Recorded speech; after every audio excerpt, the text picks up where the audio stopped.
মাছেদের বোধহয় অভিমান হয়েছে, নয়তো তাদের ইউনিয়ন থেকে বোধহয় ধর্মঘট ডেকেছে। সেই কারণে কোনো মাছেরই দেখা মিলছে না। রোজই খেতে বসেছি, পাতে দেখছি নয় হাঁসের ডিম নয়তো মুরগির ডিম। যতই ডিমগুলো গেয়ে উঠুক, আও শিখাও তুমি আন্ডে কা ফান্ডা, আমার মনে একটাই গান বেজে উঠছে, তোমার দেখা নাই রে, তোমার দেখা নাই।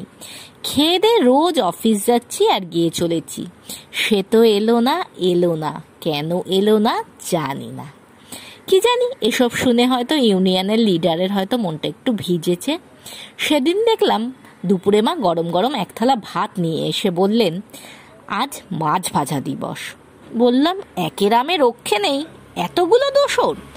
বললেন, আর কি করব বল, সুগ্রীবকে পাওয়া যাচ্ছে না বলে তো আর বসে থাকা যায় না, তাই মৃগেল মাছ ভাজা, মৌরলা মাছ ভাজা, সাথে মৃগেল মাছের ডিম। এই মৃগেল মাছ শেষ কবে খেয়েছি তা আমার স্মৃতিতে সত্যিই নেই। এবার যখন খেলাম স্বাদটা রুই মাছের মতোই লাগলো, তবে রুই মাছ বোধহয় একটু শক্ত। মা বললেন আমি নাকি উল্টো বলছি। আমার খুব নরমই লেগেছে, যদিও বেশিরভাগ সময় কাতলা মাছের পেটি আমার পাতে পড়ে। শরীরে মেদ বৃদ্ধি যতই ঘটুক, খাবারের সাথে কি সমঝোতা করা যায় বলুন? তার মাঝে কত ঝামেলা, আজ করোনা, কাল মাছের দাম বেড়েছে, পরশু এই মাছের এই রোগ হয়েছে। এত কিছু হ্যাপা পেরিয়ে একটা মাছ আমাদের পাতে আসছে। পুকুর পাড়ের মাছরাঙা আর বক পাখিকে দেখি আর মন গেয়ে ওঠে, ও বন্ধু তুমি শুনতে কি পাও। যাই হোক, আবল তাবল কথা ছেড়ে আসল কথায় আসি। দুটো মাছের বাটি এনে কেউ যদি বলতো কোনটা মৃগেল মাছ আর কোনটা রুই, আমি ভাই 10-এ 0 পাবো। এটা চেনার কোনো উপায় আমার জানা নেই। কালো জিরে কাঁচা লঙ্কা দিয়ে পাতলা মৃগেল মাছের ঝোল মা রেঁধে থাকেন। যে বিষয়টি নিয়ে কথা বলছিলাম সেটা হলো মৃগেল মাছের ডিম।